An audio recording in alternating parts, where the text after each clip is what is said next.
aku langsung inget satu nasihatnya Rasulullah ketika Rasulullah menjenguk orang yang lagi sakit gitu. Rasulullah itu kan rasanya begini ya, la ba'sa tahurun insyaallah gitu katanya Rasulullah. Jangan sedih, insyaallah ini akan menjadi penggugur dosamu gitu, insyaallah kata Rasulullah begitu. Nah waktu itu aku mikirnya, kenapa ya nasihatnya kok jangan sedih gitu.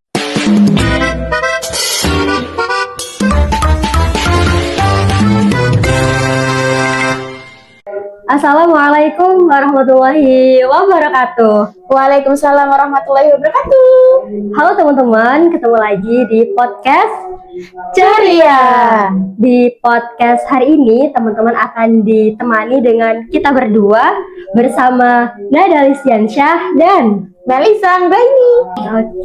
Oke. Kayaknya kalau kita langsung ngobrol nggak enak ya, nggak Abdul kalau nggak tanya kabar dulu. Gimana kabarnya?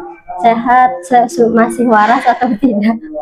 Alhamdulillah sehat Ustazah. Insyaallah jiwanya sehat. Alhamdulillah.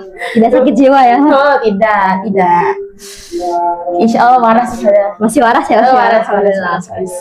Ya. Gimana kalau Ustazah ada ini? Kok kelihatannya hawa-hawanya tuh hawa-hawa kayak gimana gitu Ustazah? Hawa-hawa positif atau negatif? Gimana Ustazah? Alhamdulillah ala kulli hal ya. Sebenarnya memang beberapa bulan ini sedang Allah berikan ujian karena tidak sefit biasanya. Beberapa bulan ini memang Allah lagi beri ujian, sering sakit, sering tidak enak badan. Masuk kemarin juga sempat hanya bisa berbaring di kasur di kamar, kan padahal itu kita yang banyak aktivitas ini memimpikan rebahan gitu ya Us. Tapi ketika sudah diberikan rebahan beneran itu rasanya juga nggak enak gitu Us. Dan kemarin itu ya ketika juga lagi sakit dan cuman bisa baring itu, aku langsung inget satu nasihatnya Rasulullah ketika Rasulullah menjenguk orang yang lagi sakit gitu. Rasulullah itu kan rasanya begini ya, la ba'sa tahurun insyaallah gitu katanya Rasulullah. Jangan sedih, insyaallah ini akan menjadi penggugur dosamu gitu, insyaallah kata Rasulullah begitu. Nah waktu itu aku mikirnya, kenapa ya nasihatnya kok jangan sedih gitu kan? Kenapa kok jangan sedih? Nah ketika kemarin itu aku sakit, emang rasanya sedih sakit itu kayak kayak biasanya kita bisa war kemana-mana, bisa makan makanan apa yang kita mau gitu kan. Ketika sakit kemarin kayak cuman bisa rebahan aja, nggak bisa ngapa-ngapain, tidak bisa berkegiatan, kayak Allah sedih, memang sedih ya gitu. Cuman setelahnya Rasulullah bilang tahurun insyaallah itu akan menjadi penggugur dosa. Jadi memang itu ya kayak aku tuh merasa walaupun dikala sedih aku juga ini ya merasa di reminder gitu, di apa ya, diingatkan bahwasanya memang beruntung banget ya jadi seorang muslim itu, karena di seburuk apapun kondisi menurut kita gitu kan, sakit itu kalau menurut kita bukan kondisi yang idealnya, maksudnya kondisi yang tidak enak dan kita tidak mau mengalami itu. Cuman Allah janjikan ketika kita sakit dosa kita akan digugurkan gitu. Jadi tidak ada kejadian buruk gitu loh, maksudnya tidak ada hal buruk yang benar-benar buruk untuk seorang muslim yang bisa memandang itu sebagai sebuah kebaikan. Kalau misalnya kita masih memandang itu sebagai hal buruk, mungkin kacamata kita aja gitu yang perlu diganti gitu. Iya benar-benar Ustazah. Karena memang kalau dulu kalau kita mungkin nggak ngaji ya mungkin kita nggak tahu, ngapain sih ya Allah ini ngasih aku sakit ini kayak rasanya tuh kita nggak bersyukur, padahal sakit itu ya, kita dikasih sakit itu berarti Allah tuh tandanya tuh masih sayang sama kita. Karena memang kalau Allah nggak sayang sama kita itu pasti kita dibiarin Allah kasih nikmat terus, harta sampai kita itu sama Allah itu akan dibuat lupa sama Allah. Nah makanya kita dikasih sakit itu untuk ini mungkin buat menggugurkan dosa kita. Ini juga termasuk ujian dimana ketika sakit itu kita masih ingat Allah apa enggak, kayak terus sadar. Dan itu ya juga mungkin mengingatkan bahwa memang kan banyak ada dua nikmat besar yang sebenarnya nikmat ini besar tapi sering kita tidak syukuri gitu, adalah nikmat sehat dan juga nikmat kesempatan. Ketika kita sehat kan kayak ya udah aja gitu kan, ya udah gitu. Tapi ketika kita sakit, kita baru sadar sebegitu mahal, sebegitu berharganya nikmat sehat itu gitu. Ketika kita tidak sehat, ya kita tidak bisa, bukan tidak bisa ya, kita akan melaksanakan kebaikan apapun juga tidak akan maksimal gitu ya. Apalagi kita kan ini kan mau Ramadan ya Ustazah ya. Sudah Ramadan, Us. Oh iya. Sudah Ramadan. Oh iya kan sekarang sudah Ramadan ya. Oh berarti kita itu harus apa ya Ustazah? Sunnah-sunnahnya Rasulullah ini bagus sekali untuk kita lakukan nih. Kayak apa ya, makan kurma. Wah, ternyata Ustazah puasa itu juga mendetoks tubuh kita. Betul. Nah, jadi kalian saya kita itu harus apa ya? Ya gitu. Iya, jadi memang mungkin kita tuh kan ini ya, di zaman in this situation gitu ya, betapa banyak makanan yang di luar sana yang sekarang makanan kita tuh apa sih yang sehat gitu ya, seblak.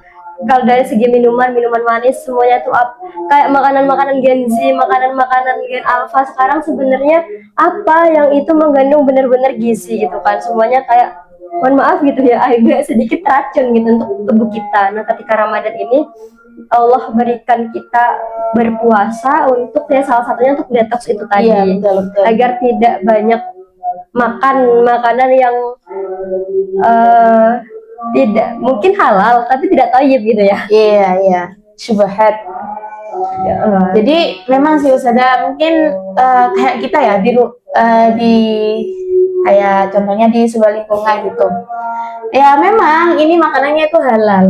Tapi kalau itu ternyata bukan punya kita, terus tiba-tiba oh iya, coba mungkin ini rezeki gitu. Nah, padahal itu bukan punya kita ya Mas ya. Iya.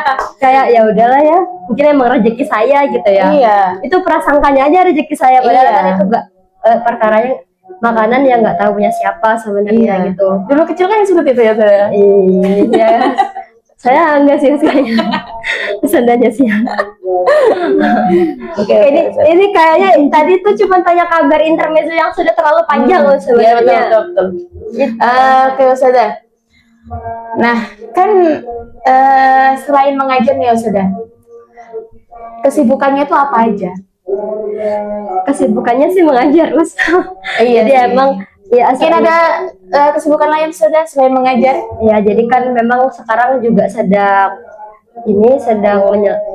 studi, sedang kuliah. Cuman memang sudah tidak ke kampus karena jadwal akademik di kampusnya juga sudah jarang banget gitu. Dan sekarang jadwal akademik kampusnya lagi PPL itu praktek pengalaman lapangan, kayak magang gitulah di salah satu lembaga SD. Mau wisuda nih Ustazah? Doakan. Iya. Doakan ya Mas. Masih agak jauh nampaknya gitu. Ya, jadi memang kalau misalnya ditanya kesibukan sekarang kayaknya paginya ngajar, sorenya ngajar juga gitu. Oke. Kan kita kan sama ya saya. Ya, jadi kita ini adalah partner guys, sebenarnya partner mengajar di salah satu lembaga Quran, Mahat Quran Ali bin Abi Thalib Ganur. Jadi teman-teman yang mungkin ayah bunda, mami papi yang bingung mau mencari salah satu lembaga Quran atau mengajikan anaknya, boleh menghubungi kami di link di bawah ini. Nanti nggak tahu nanti editor akan diedit atau tidak ya gitu. Kalau Ustazah Mbak Lisa kesibukannya apa? Kayaknya sama sih Ustazah. Kalau saya itu ya Ustazah, kesibukannya yang pertama tidur Ustazah. Tidur. Jadi tidur itu sibuk. Ya. Iya, itu sebuah rutinan utama. Prioritas. Iya, prioritas. Karena apa ya Ustazah, semakin kita tumbuh besar itu tidur Tumbuh itu dewasa. Iya, tumbuh dewasa itu kayak tidur itu wah, itu momen sangat berharga Ustazah. Dulu itu bagi dulu saya. Kecil tidak mau tidur ya. Iya, memang gitu saya. Jadi kecil itu dulu sering dimarahin karena nggak tidur. Nah sekarang kalau sudah dewasa Dimarahin karena tidur toh. Enggak ya Mas? kayaknya itu apa ya, bukan cuma saya saja ya Ustazah ya. Pasti kalian-kalian semua di rumah sana pasti kan merasakan seperti saya. Kata mereka, enggak, lu pede banget sih. Nah, ya itu Ustazah. Jadi kesibukan saya tuh pagi ngajar, terus Ngajar apa tuh, Us? oh ya, pagi itu ngajar TK Ustazah, di RA Ustazah. Nah, Nah itu yang mau cari RA Quran boleh. di sini. Ini semi podcastnya semi promosi guys. Terus sorenya ngajar ya sama Bersama Ustazah saya. Nada. Iya. Terus malamnya itu masih ngajar Ustazah, masih ada yang les di rumah. Jadinya memang waktunya memang ngajar Ustazah. 24/6 Iya. ngajar. Yes ya. Jadi waktu kita 24/6 adalah mengajar. Ahadnya ngapain, Us? Ahadnya biasa lah Ustazah. Tidur. Enggak lah, ya tidur. Terus ya kan kita kan juga apa ya? Kita itu kayak apa itu libur? Oh, yes. Apa itu libur, guys? Apa itu hari Ahad? Iya, betul Ustazah. Iya, betul. Nah, Karena memang kata nasihat guru kita itu adalah guru itu hari aktif dia mengajar, hari libur dia belajar. Ya, jadi memang tidak ada hari libur. iya betul. Tapi libur tuh perlu, Us. Iyalah, kita kan juga butuh untuk healing guys, healing. Jadi untuk menjaga kewarasan itu perlu healing. Oh, perlu healing. Iya, Libur itu perlu seperlu kita tidur, Us. Iya kan? Iya sih. Tapi healing kan banyak-banyak Ustazah. Ada yang healingnya Oh, tidur. iya, betul. Ada yang healingnya jalan-jalan. Ada yang healingnya ada yang ngaji. Kan banyak Ustazah healingnya. Kalau Ustazah Nada ini gimana? Hari Ahadnya digunakan untuk apa ini? Hari Ahadnya biasanya digunakan untuk mempersiapkan apa yang akan misalkan memang sebagai seorang pengajar ya, Us, menyiapkan apa yang mau diajarkan di satu minggu itu, dan juga menyelesaikan pekerjaan yang memang masih belum selesai di hari Senin sampai dengan hari Sabtu itu. Tapi kalau misal memang ini menyempatkan untuk juga libur sih, Us, maksudnya tidak melulu soal pekerjaan, tidak selalu soal kesibukan, karena memang kita kan perlu ya melakukan hal yang memang kita suka gitu. Jadi ya begitu. Kadang ya nonton film, Us. Tidak. Tapi tidak ini ya, tidak selalu sih, kayak ya udah aja gitu. Iya. Kalau saya ya juga sih sama sih Us. Kalau lagi senggang nih, kadang ya nonton YouTube. Tahu kan tontonan saya? Iya, itu. Alhamdulillahirrahmanirrahim. Bismillahirrahmanirrahim. Iya. Nah, oke. Ya memang sih Ustazah, kita itu perlu sih untuk apa ya, biar waktu kita itu nggak terbuang sia-sia memang ya. Tapi kalau namanya juga badan ya capek, istirahat ya perlu ya, biar badan kita itu tidak over apa tuh? over kegiatan. Iya sih, terus karena kan memang Ustazah Melisa paginya ngajar, sorenya ngajar, malamnya ngajar. Nah, kira-kira apa keluh kesahnya mungkin atau tantangannya yang mungkin bisa di-share, diceritakan gitu, Us? Untuk kan katanya tuh perempuan 2000 kata gitu ya. Oh iya. Ya apa ya Ustazah, kalau mungkin bagi seorang guru itu pas guru TK, guru ngaji, guru SD pasti sudah apalagi SMP SMA itu ya, wah memang butuh kesabarannya itu harus benar-benar banyak sekali, karena memang kita kan bukan hanya menguras pikiran tapi juga tenaga. Apalagi kalau TK itu kalau ngajar SD, SMP, SMA itu kan kita ngurus pikiran ya. Oh gimana sih caranya anak ini bisa gitu bisa ya. mengikuti kegiatan dengan baik. Nah, kalau Maksudnya lebih ke materinya gitu ya. iya, kalau di TK itu kita yang lari, ayo sini sini sini sini. Kayak apa ya? Kita itu lebih ekstra tenaga gitu. Karena memang apalagi kalau sudah ajaran baru nih, kan banyak murid baru kan. Nah, itu sudah banyak yang tantrum jamaah sudah. Tantrum jamaah. Iya, tantrum jamaah. Kenapa? Karena memang mereka kan biasanya sama orang tuanya, terus sama orang lain, ya, sama gurunya mereka, dan mereka masih belum mengenal sepenuhnya kan. Nah, ditinggal, kan dia kan merasa aku di mana, kan pasti kan. Aku siapa? Nah, jadinya yang satunya gendong, yang satunya nungguin anak yang guling-guling kayak gitu. Oh, ada yang sampai guling-guling. Ada. Ya seperti itu saja. Memang apa ya, sabarnya guru itu memang harus banyak sekali, Harus luas ya. karena apa ya, kalau kita ngandelin kalau kita masukin hati ya Ustazah, duh kare iki kok cerute gitu. Nah akhirnya Pitas ya. kan pernah ya Ustazah, saya tuh pernah melihat ada seorang guru itu, guru TK itu sampai mencubit Oh iya. muridnya itu, padahal di situ kan ada orang tua ya. Itu kayak wah, Sakit ya. ya apa ya, kayak wah, kita aja yang masih muda kan emosinya kan masih belum terkontrol ya, Masih belum stabil juga. belum sebenarnya. stabil sepenuhnya kan. Nah, terus melihat kejadian seperti itu kayak wah, Harusnya nggak gitu loh. iya gitu. nggak boleh, karena memang kita itu kan pendidik. Kalau kita menggunakan kekerasan itu nanti takutnya anaknya tuh apa ya, malah kayak kayak rasanya ini ya Ustaz ya, tak titen kalau bahasa Jawanya gitu.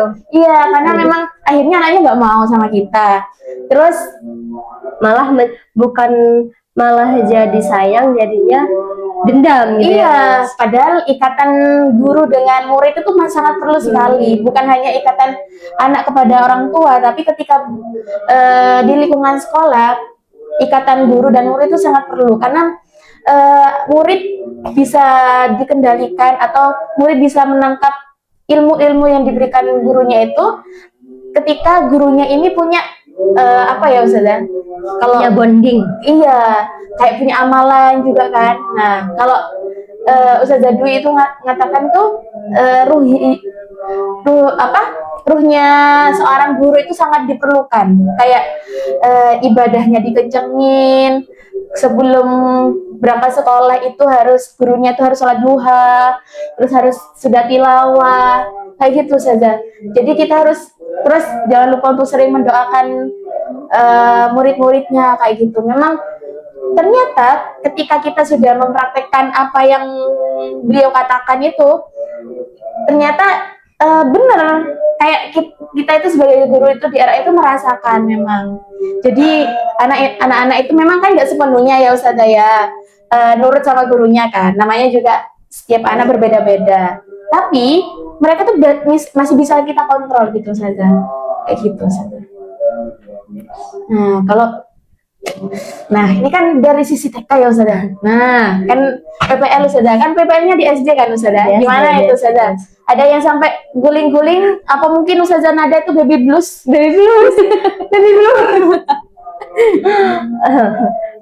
Baby bluesnya ke anak orang gitu ya. Iya.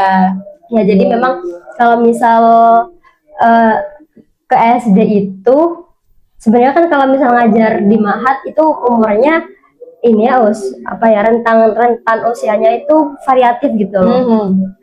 Heterogen sekali gitu. Yang RA ada, yang SD ada, yang SMP ada gitu kan. Pun di satu kelas pun kita juga heterogen kan, ada yang SD juga, ada yang SMP, SD pun enggak, kelas 1 semua, kelas 2 semua, kelas 3 semua gitu kan. Ada yang kelas 1, 2, 3, dan juga ketika di Mahat prioritasnya itu kan kecil gitu loh, kelasnya hanya sampai maksimal 10 orang gitu kan. Jadi memang lebih mudah dikendalikan. 10 orang tuh lebih mudah dikendalikan. Tapi mungkin agak culture shock ya gitu, agak banyak culture shocknya gitu ketika masih beberapa hari kan ya Us, mungkin masih dapat 2 mingguan PPL di SD. Nah waktu itu saya tuh dapat di kelas 2, di kelas 2 SD. Seru banget dan muridnya itu 39 Us. Dengan saya gurunya 1 orang dengan kapasitas murid 39 orang. Ya, jadi bisa dibayangin ya, sebelum saya masuk ke kelasnya, saya sempat ngobrol kan sama wali kelas sebelumnya, ya Mbak, ini muridnya 39 orang. Itu sudah bisa kebayang ya Us ya, sudah bisa kebayang. Wow, harus mengeluarkan energi seberapa besar gitu kan. Dan memang ya Us, yang sangat miris sekali adalah ini menjadi problem juga yang sering dibahas ya di pendidikan kita sekarang, adalah pendidikan karakter. Karena kan memang permasalahan di anak didik kita sekarang, di pendidikan kita sekarang, di banyaknya kompleksitas masalah pendidikan kita adalah terjadinya degradasi moral di kalangan peserta didik, di kalangan anak-anak murid, dimana karakter anak-anak itu benar-benar kayak di luar nurul. Iya, saya tuh harus istighfar 100 kali per hari rasanya Us, karena memang mereka ya kadang, mohon maaf nih ya, tanpa mau menjalankan satu lembaga manapun, mereka sering mengatakan hal-hal yang jorok gitu, hal-hal kotor, dan itu sangat ringan sekali gitu tuh, sangat ringan dikeluarkan dari mulut kecil dan mungilnya itu. Maksudnya kan mereka masih harusnya adalah manusia-manusia kecil yang belum punya dosa ya Usia, karena mereka masih belum balik gitu. Cuman memang apa ya Usia, kayak ya Allah, miris banget, mereka harus kadang mereka gambar-gambar sesuatu yang juga tidak senonoh gitu ya. Dan mereka juga tingkat untuk menghargai gurunya juga sangat kurang gitu kan. Dan kalau misal tadi dikatakan anak TK itu kan belum bisa duduk ya Us, maksudnya masih lari-lari, makanya tenaganya harus ayo duduk gitu kan, baru bisa menyampaikan apa yang kita mau sampaikan. Ternyata di kelas saya itu juga masih begitu gitu, masih juga harus harus punya cara untuk bagaimana mendudukkan mereka agar mereka mau mendengarkan kita begitu. Dan memang ya usia kalau misalnya kita tilik pendidikan karakter anak bangsa sekarang, karakter anak-anak Indonesia sekarang itu memang sangat miris sekali gitu. Dan apalagi saya juga nggak tahu ya apa dulu seangkatan saya ketika SD juga sering bertengkar dengan temennya gitu, karena memang mereka tuh sangat sering bertengkar gitu loh. Mereka sangat mudah tersulut gitu loh emosinya. Dan sebenarnya itu kan kalau misalnya kita bicara terkait dengan pendidikan anak, itu kan turunannya juga bakal banyak ya. Kalau misalnya kita juga bicara terkait dengan karakter anak, itu juga turunannya bakal banyak gitu, karena seorang anak ini terbentuk dari satu lingkungan yang berbeda-beda, dengan orang tua yang juga latar belakangnya berbeda-beda gitu ya Usia. Dan anak itu ketika lingkungan keluarganya baik, dia sudah berhasil mendapatkan pendidikan dari pendidikan keluarga yang baik, maka outputnya ketika keluar dia juga akan jadi anak yang baik juga gitu. Tapi kan seringkali kalau misalnya kita sudah mau tilik kemana-mana, kita temukan satu anak yang problematik lah ya, dia nggak mau duduk gitu, dia nggak ketika sekolah atau ketika ngaji dia nggak mau ngaji, dia nggak mau ngerjakan tugas, dia lari-lari, dia hobinya bertengkar, mulutnya ininya problematik banget gitu ya. Ketika kita tilik akar masalahnya, banyak sekali ternyata memang pendidikan keluarganya gitu loh yang tidak selesai gitu. Memang tidak menyalahkan orang tuanya juga ya, maksudnya memang ada mungkin dari anak berasal dari keluarga yang broken home gitu ya, atau ya begitu ya. Jadi memang kalau misalnya kita bicara pendidikan anak itu turunannya bakal banyak banget gitu. Dan apalagi lingkungan itu sangat mempengaruhi gitu loh Us. Banget Ustazah. Iya, lingkungan itu sangat mempengaruhi gitu. Ya memang sih Ustazah, karena memang Apalagi anak-anak sekarang kan sudah pegang HP ya, Us. Nah, betul sekali. Sekarang saya tuh lebih kagetnya itu mungkin saya belum apa ya mencari tahu anak usia balita ini dia tuh kalau ada HP itu dia tuh aja gini loh. Terus dia tuh kayak rasanya sudah tahu, iya. Ya. Dia kok bisa? Dan Karena saya itu ya lihat itu ternyata dia itu mungkin melihat orang tuanya mungkin ya. Jadi ya kalau pegang benda ini yang namanya HP ini kalau mau lihat itu gini di scroll kayak gitu.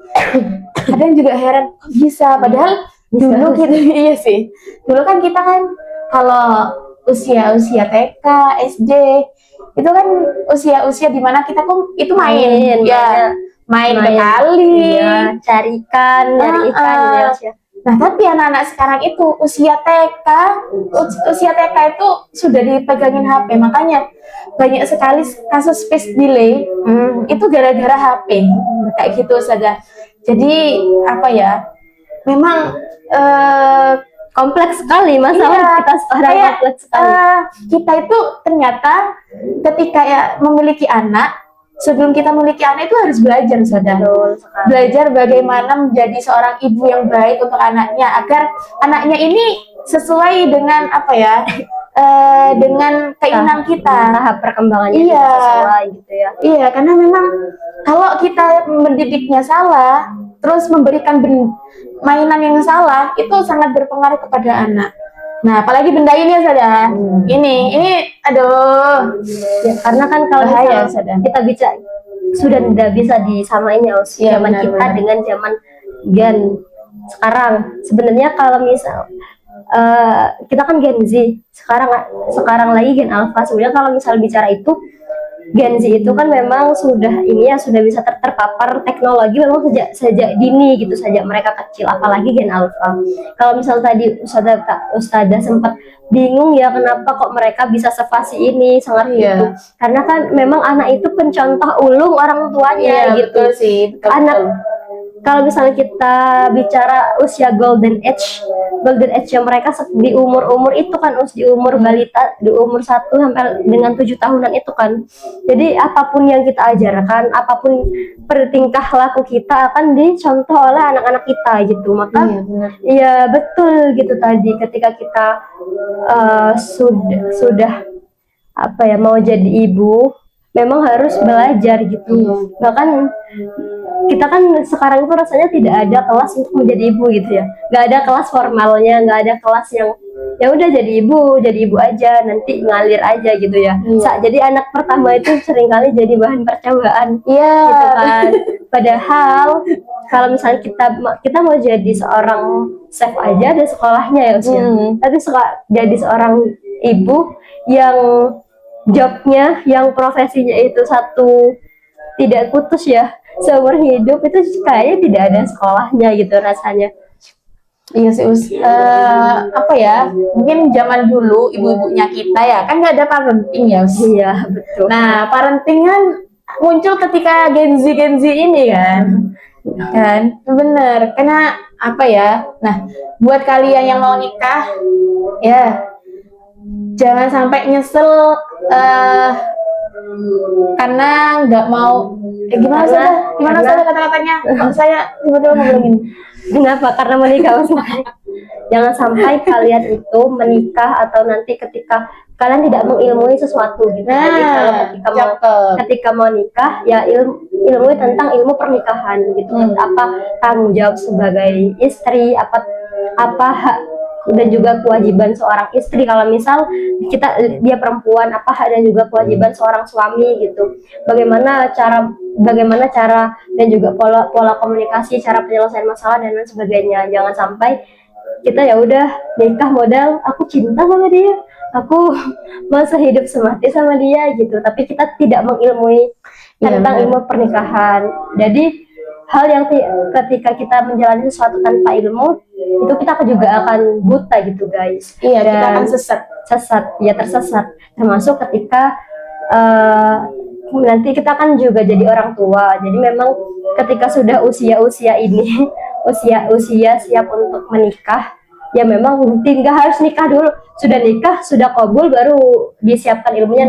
Enggak. Jadi memang juga sudah jauh-jauh hari sebelum menikah, sebelum jadi orang tua, mari kita belajar gitu ya, bagaimana jadi seorang istri yang baik, bagaimana nanti jadi seorang ibu yang baik, orang tua yang baik, begitu ya sekiranya. Benar Ustazah. Betul, sudah Biar nanti itu kita kalau sudah punya anak itu nggak baby blues. Tidak blues ya. Iya, karena ya gimana ya, namanya juga seorang ibu ya.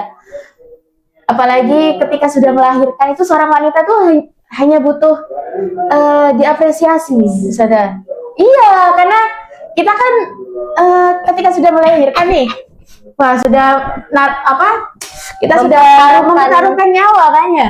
Nah, terus orang-orang itu fokusnya sama anak. Wah, itu kan kita kayak merasa tidak diperhatikan, tidak disayang lagi gitu ya. Seperti rasanya itu seorang wanita itu seperti mesin untuk memproduksi seorang anak kayak gitu saja. Memang apa ya, ya semoga kita berdoa, kita harus banyak berdoa saja biar mendapatkan mertua yang baik. Amin. Mertua yang hatinya lembut. Amin. Pasangannya dulu, pasangan yang baik dulu. Tapi yang sudah ada yang mengatakan, oh iya, Ustazah. Mertuanya baik, pasangannya enggak ada nih gitu. Iya. Nah, jadi kalau mertua baik itu insya Allah anaknya tuh pasti baik Ustazah. Insya Allah. Ya semoga kita banyak berdoa. Semoga kita mendapatkan pasangan yang solih, yang apa ya? Solihah kalau yang laki-laki. Oh iya, solihah. Nah, yang pasti dia itu bisa diajak kerjasama. Karena memang dalam sebuah rumah tangga ini perlu kerjasama saja. Kalau ya ini kayaknya di luar konteks pembahasan kita Ustazah. Ya karena memang kalau kita berjuang sendiri Ustazah, capek Ustazah. Iya, makanya. Tapi ya harus ada yang bersama ya. Iya, tapi poin utamanya tuh kita tidak boleh berharap. Oh, betul sekali. Ketika kita menjadi anak, kita juga nggak boleh berharap sama orang tua kan. Nah, apalagi ketika bersama suami, kita juga nggak boleh terlalu berharap karena memang apa ya, namanya juga manusia, boy, bukan nabi. Iya, betul. Jadi kalau misal kita berharap, nah ingat kajian tadi malam bersama Ustadz kita, manusia orang itu kan bergantung dengan siapa dia bersandar. Kalau misal kita bersandar kepada manusia, ya manusia itu bisa apa gitu kan? Iya benar. Dan maka sangat beruntung ketika orang itu bergantungnya pada Allah. Jadi memang ya sudah ya teman-teman. Jadi kita tetap berdoa, dapat pasangan yang baik, dapat mertua yang baik, dapat hal-hal yang baik. Tapi kalau misal nanti qadarullah apa yang kita inginkan itu, misal pasangan kita tidak sesuai dengan apa yang kita inginkan gitu ya, dan ketika pasangan itu mungkin kan tidak akan sempurna 100% karena bukan nabi boy gitu ya. Itu kita ya usia sudah kita pasrahkan aja sama Allah. Jadi tidak usah berharap banyak gitu ya usia maksudnya. Iya, menerjemahkan aja ini itu. Iya. Ya kita coba back to topik yang ke pembahasan tadi ya usia. Iya benar. Tadi itu ya aku tiba-tiba keinget ke anak-anak SD ku, anak-anak muridku yang mungkin dia emosian gitu ya, sering banget maksudnya dia tuh benar-benar tidak bisa mengelola emosinya. Ada yang ya itulah ya itu mungkin kalau misal di RA tadi tantrumnya sampai berguling-guling dan sebagainya. Sebelum nanti aku mau tanya tips itu kan butuh ditangani ya gitu ya Iya benar. Sebelum aku mau tanya tips nanganinnya, aku mau sedikit aku pengen sesuatu aja gitu sih Aus ya. Sebenarnya kan anak itu ada usia perkembangan ya usia. Di usia 1,5 tahun anak itu kan sudah mulai mengenal, sudah sama Allah sudah dikasih emosi gitu. Nah emosi itu kan bukan berarti marah, emosi itu bukan berarti negatif, tapi ada ya mereka marah, ada mereka sedih, ada mereka bahagia. Tapi di umur 1,5 tahun itu mereka masih belum bisa ini mas, di umur 1,5 2 tahunan itu mereka masih belum bisa mendeskripsikan itu gitu Us. Masih belum, ini aku kenapa ya gitu. Iya. Kenapa kok dia tuh nggak tahu, oh, ini aku nggak tahu kalau dia marah, nggak tahu kalau dia sedih, nggak tahu ini perasaan apa, dia bingung gitu ya. Ketika juga karena memang emosinya dulu yang dikasih, sedangkan perkembangan otak untuk mengelola emosi itu belum Allah kasih gitu loh. Jadi memang emosi dan juga perkembangan otak untuk pengelolaan emosi itu tidak balance gitu loh. Maksudnya ya emosinya dulu dikasih, otak untuk pengendali emosi itu agak belakangan gitu. Maka anak jadi bingung, ini sebenarnya emosinya ini apa ya yang aku rasakan gitu. Maka memang sebenarnya di situ peran orang tua menjadi penting, karena kan usia itu adalah usia anak masih bersama orang tua gitu ya. Maka di situ orang tua harus menjadi koregulasi emosi dari anaknya. Jadi ketika mungkin anak itu lagi marah, kita itu harus belajar untuk kamu kenapa nak, kamu lagi marah gitu. Jadi kita membantu anak itu mendeskripsikan perasaannya. Oh adik lagi sedih, oh adik lagi marah karena mainannya direbut sama temennya, oh adik lagi sedih karena ditinggal pergi sama ayahnya gitu. Jadi memang sebagai orang tua kita juga harus paham bagaimana cara mengendalikan emosi si anak kita nanti gitu. Karena kalau misal ternyata ya kan ada juga ketika anak ya mereka marah, orang tuanya malah marah gitu kan. Anaknya marah, anaknya nangis malah dimarahin, kamu tuh nangis aja kenapa sih gitu kan. Itu anak sudah nggak tahu ini aku kenapa, ini perasaan apa yang aku rasakan lah. Orang tua ya malah juga marahin, malah kan itu nggak ketemu gitu kan, malah bentrok. Makanya itu ada anak yang impulsif, akhirnya mereka marah dengan cara yang tidak benar gitu loh. Sebenarnya kan sedih, nangis itu kan nggak apa-apa ya Us. Nggak apa-apa. Anak nangis itu kan nggak apa-apa. Yang nggak boleh itu ketika mereka sudah mulai mengekspresikan emosi negatifnya dengan cara-cara yang sudah destruktif. Contoh dengan memukul orang, dengan gelut itu tadi ya, dengan bertengkar, dengan merusak sesuatu hal yang lain gitu kan. Itu yang nggak boleh.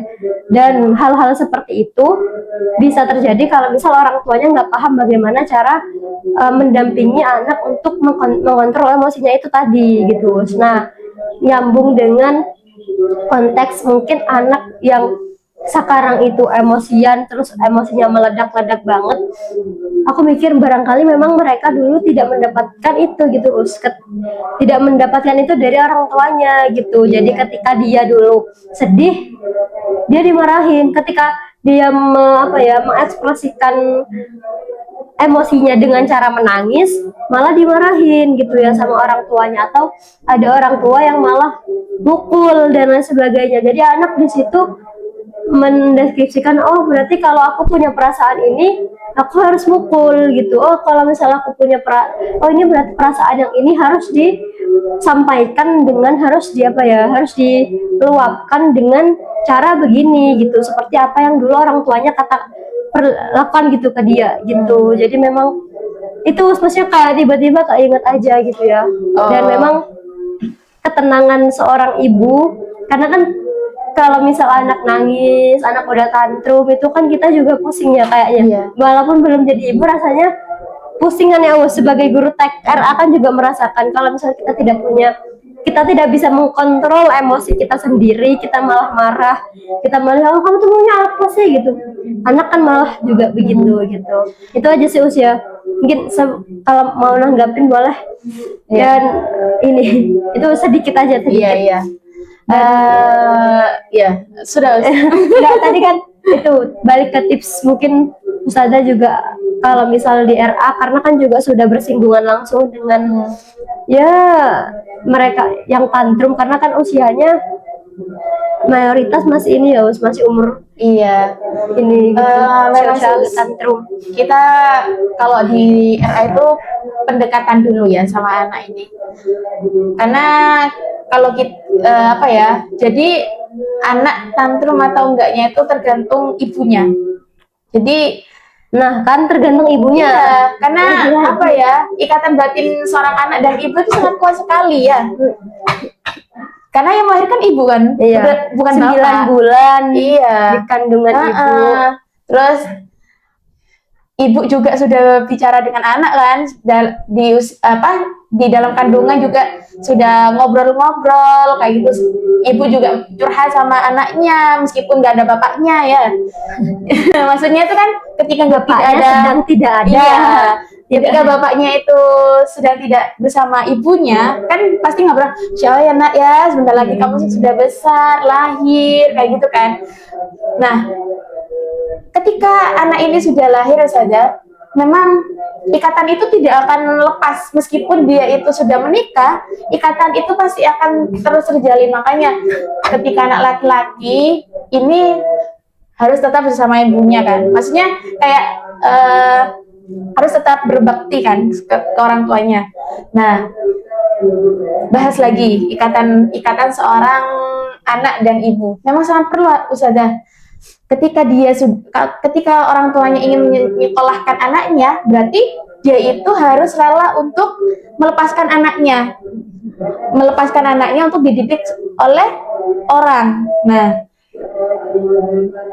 dulu pernah Ustazah, saya itu sampai 1 bulan gitu. 1 bulan anak itu tidak mau bersama gurunya. Ya nggak sampai 1 bulan sih, ya ada beberapa minggu, mungkin 2 minggu atau 3 minggu itu anak itu masih ingin kalau ditinggal ibunya itu nangis kayak gitu. Nah, tapi ketika kita sebagai guru itu menjalin komunikasi kepada orang tuanya, nah ini perlu seorang guru itu perlu menjalin komunikasi dengan orang tua, karena dalam mendidik itu, kalau ketika anak ini sudah sekolah, berarti kan yang mendidik ada 2 Ustazah, orang tua dan guru. Nah, ketika anak ini sudah diserahkan ke sekolah, berarti guru ini harus menjalin komunikasi dengan orang tua.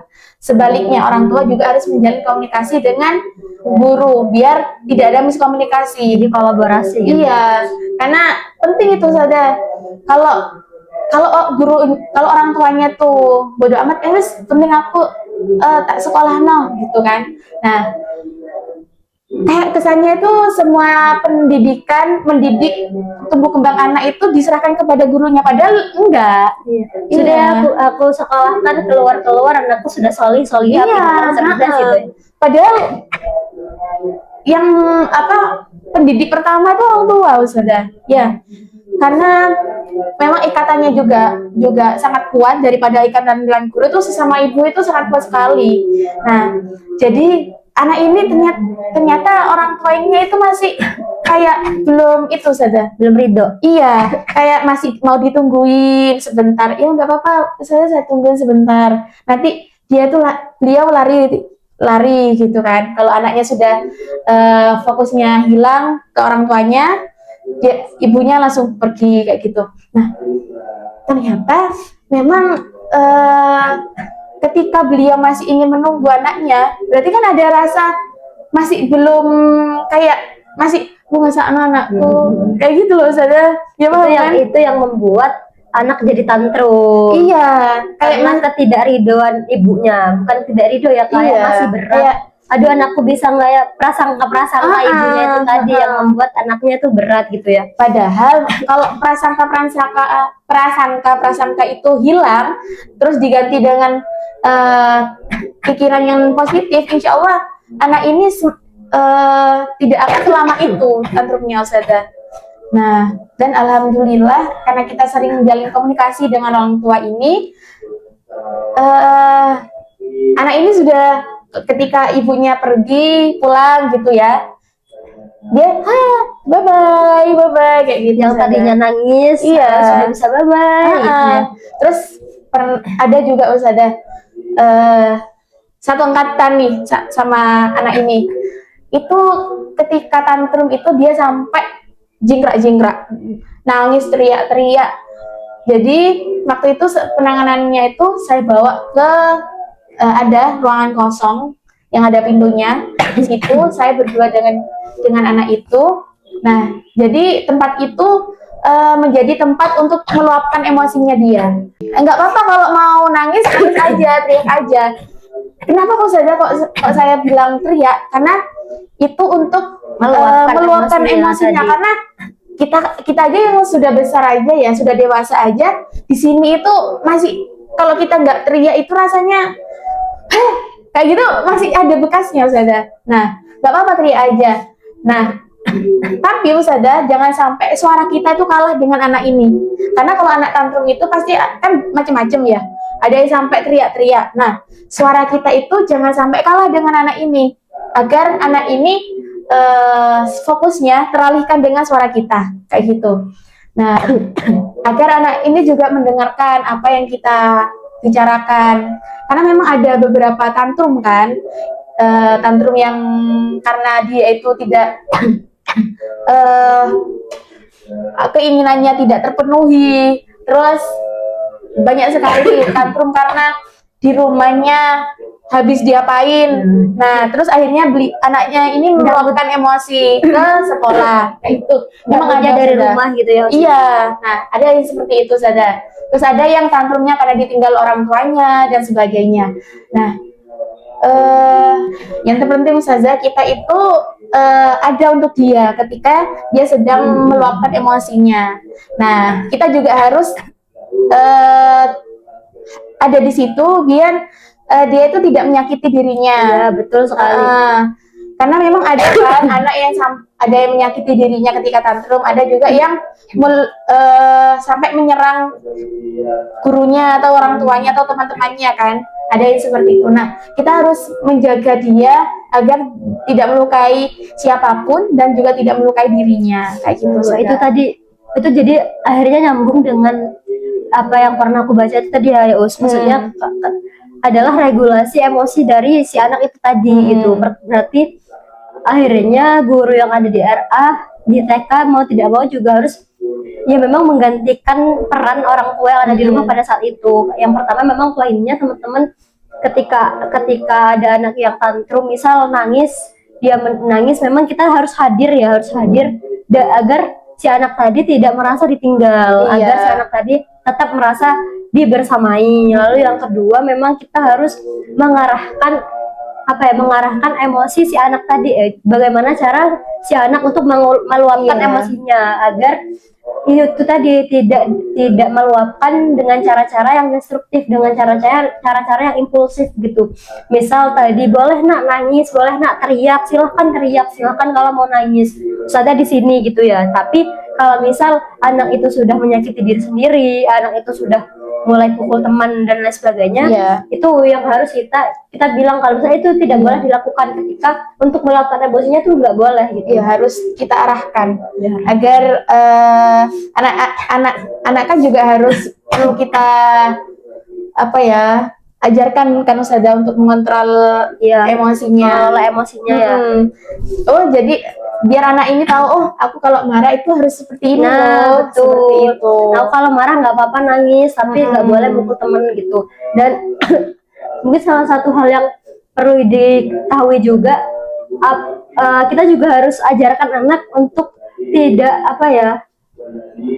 tidak semua hal yang mereka mau harus mereka dapatkan pada saat itu juga. Kan kalau misal aku ya usia mungkin di lingkunganku, apalagi sama mbah gitu ya, ketika ada cucunya nangis mau minta jajan gitu, pasti si mbahnya kalau ada jajannya bener menang, padahal itu bukan solusi gitu teman-teman. Jadi kalau misal memang kita sudah bikin satu aturan gitu ya, ininya nggak boleh begini, lalu kalau nggak boleh main HP gitu ya, nggak boleh main HP. Kalau misal anaknya tetap minta HP terus dia nangis, ya udah biarin aja dia nangis. Karena kalau misal kita kasih HP-nya, besok di otaknya dia bakal mikir, oh berarti kalau aku mau sesuatu aku harus begini, aku harus nangis gitu. Iya betul Ustazah. Nah, bahas itu ya Ustazah ya, memang kan juga menguras tenaga kita juga kan, sama pikiran kita kan. Nah, betul sekali. Terus gimana Ustazah kalau menjaga kewarasannya Ustazah? Gimana? Selama ini saya tidak waras menurut saya. Gimana Ustazah? Maksudnya menjaga kewarasan tuh gimana? Ini kan Ustazah, kan kita kan ketika mengajar kan pasti kan menguras perasaan kita, tenaga Perasaan, kita, energi, dan semuanya. iya semuanya kan. Nah, untuk menjaga itu semua agar stabil itu gimana Ustazah? Agar tidak baby blues itu tadi. Iya. Gimana Ya, Ustazah? kalau misal dari aku ya kan memang setiap hari kita akan menghadapi eh, makhluk-makhluk kecil Allah itu yang tingkahnya macam-macam sekali gitu ya Sebenarnya ini ya nyambung dengan apa yang sudah Melisa katakan tadi di awal, nasihat dari salah satu gurunya kita, Guru Sadah, dan guru kita juga.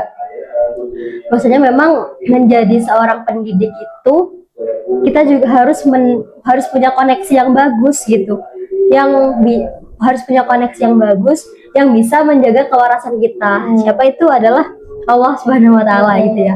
Jadi kita memang harus punya koneksi yang bagus sama Allah. Iya. Kalau misal kita sudah tidak koneksi kita tidak bagus, apalagi koneksi kita putus gitu ya sama Allah, maka kita ngajar itu ya itu ya, kalau misalnya ruh kita kosong, kita ngajar pasti satu gampang emosi, dua kayak ada nggak didengarkan sama anak gitu ya, kayak kalian tuh kenapa sih hari ini gitu ya. Itu jadi memang satu harus membangun koneksi sama Allah dengan cara itu tadi yang sudah disebutkan sama Ustazah Melisa. Satu, harus ibadahnya dikencengin gitu ya, lalu memang kita harus mendoakan si anak-anak didik kita gitu. Iya, Karena benar. memang kan ini ya mereka itu sebenarnya bukan punya kita, mereka itu punya Allah, mereka itu yang buat Allah gitu kan, termasuk hati mereka gitu kan, semuanya mereka Allah yang buat, maka yang bisa merubah mereka adalah Allah, maka kita tidak boleh lupa untuk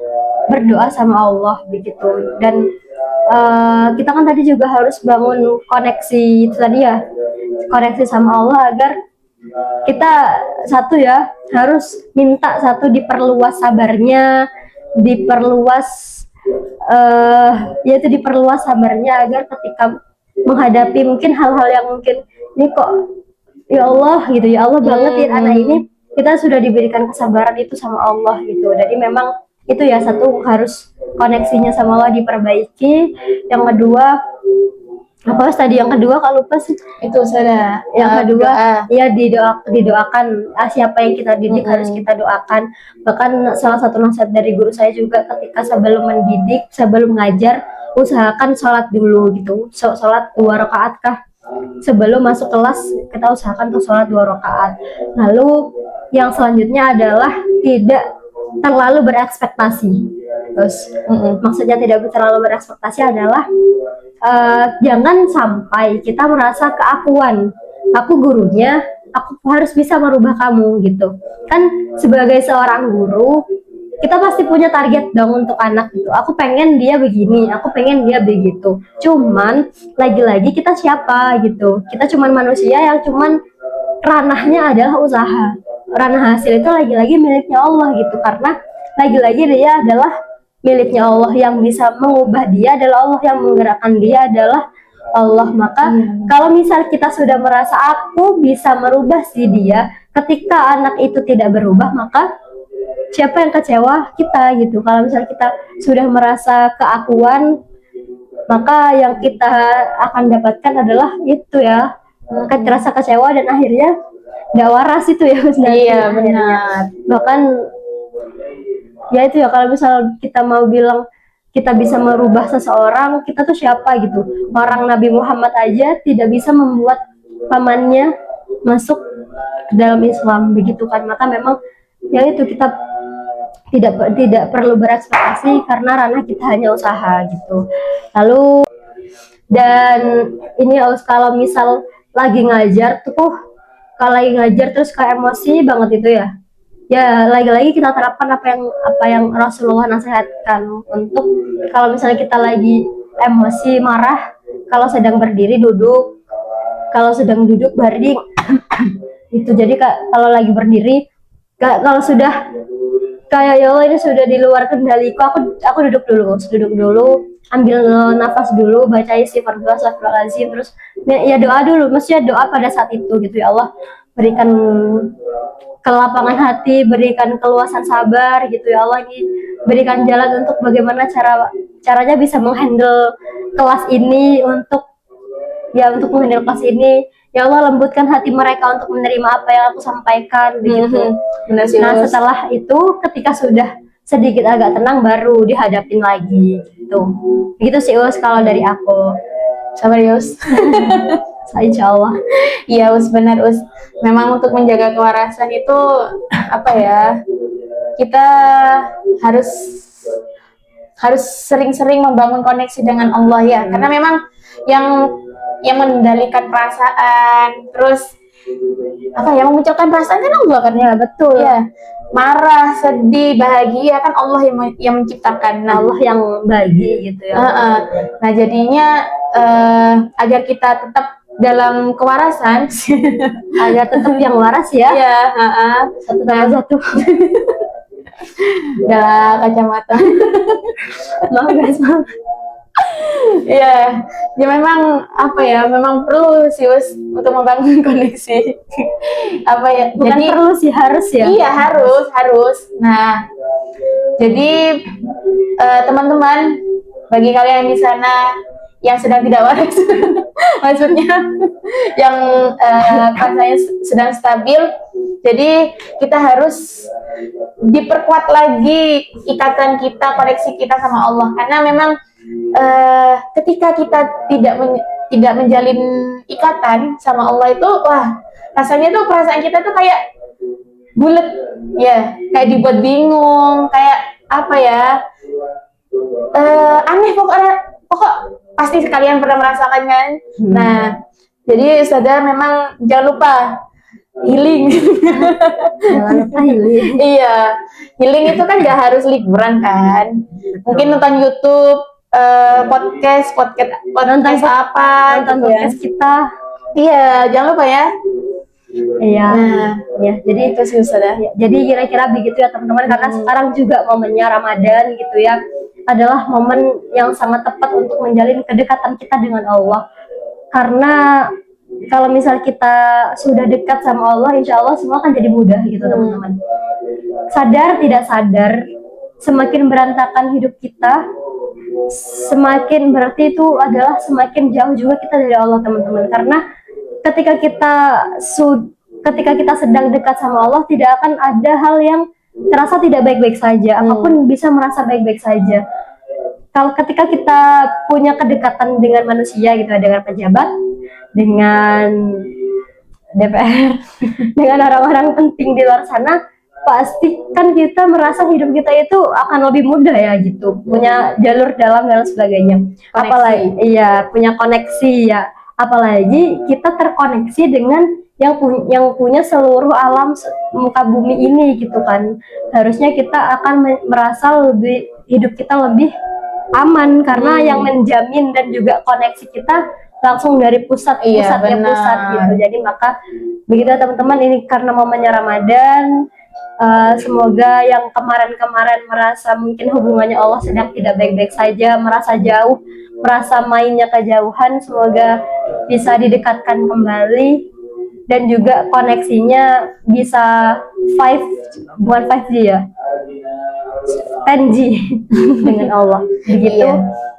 Sudah panjang sekali, sudah durasinya Panjang sekali nih. Sudah kemana-mana sekali ya ping kita hari ini. Mungkin cukup itu dulu ya teman-teman, podcast kita hari ini sudah banyak hal yang kita bahas. Semoga ya ping kita berdua, obrolan kita berdua bisa memberikan kebaikan untuk kita berdua khususnya, dan juga untuk teman-teman pada umumnya. Semoga ada hal-hal baik yang bisa dipetik di obrolan kita, dan semoga Ramadan teman-teman menjadi lebih bermakna. Amin. Ya, amin. Semoga lancar terus puasanya. Kita cukupkan, kita pamit undur diri. Wassalamualaikum warahmatullahi wabarakatuh. See you.